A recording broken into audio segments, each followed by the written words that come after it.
নির্বাচন কখন অনুষ্ঠিত হবে তা নিয়ে রাজনৈতিক দলগুলোর মধ্যে চলছে টানাপোড়েন। বিএনপি, জামায়াত সহ সব দলগুলোর পক্ষ থেকে নির্বাচন দ্রুত অনুষ্ঠানের দাবি জানানো হচ্ছে।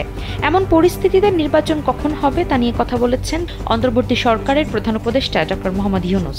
রোববার জাপানের রাষ্ট্রীয় টেলিভিশন এনএইচকে দেওয়া এক সাক্ষাৎকারে তিনি এ তথ্য জানান। ডক্টর ইউনূস বলেন, যত দ্রুত সম্ভব প্রয়োজনীয় সংস্কার শেষে নির্বাচনের আয়োজন করা হবে। নিউ ইয়র্কে জাতিসংঘের সাধারণ অধিবেশনে যোগ দেওয়ার ফাঁকে তিনি এ সাক্ষাৎকার দেন।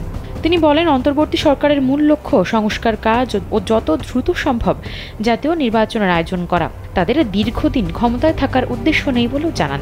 ডক্টর ইউনূস বলেন, তারা এখানে দীর্ঘদিন থাকতে আসেননি। জীবনকে উপভোগ করার সব আয়োজনকে একটি নিশ্চিন্ত কমিউনিটি লিভিং নিশ্চিত করছে রূপায়ণ সিটি উত্তরা। তাদের কাজ যত দ্রুত সম্ভব নির্বাচন দেওয়া। তাদের মূল লক্ষ্য হলো দেশ সংস্কার ও সুষ্ঠুভাবে নির্বাচনের আয়োজন করা। যত দ্রুত সম্ভব অন্তর্বর্তী সরকার তা বাস্তবায়ন করবে।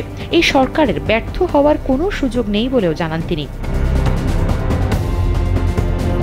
ছাত্র জনতার অভ্যুত্থানে গত ৫ আগস্ট শেখ হাসিনা সরকারের পতন হয়েছে। এই অভ্যুত্থানে ভূমিকা রাখা শিক্ষার্থীদের উদ্দেশ্য করে তিনি বলেন, তরুণরা সফলভাবে তাদের চাওয়া পাওয়া উপস্থাপন করতে পেরেছেন। ডক্টর ইউনূস জানান, ছাত্ররা জানতো তারা কি চায়, তারা তাদের সেই চাওয়াকে সফলভাবে উপস্থাপনও করতে পেরেছে।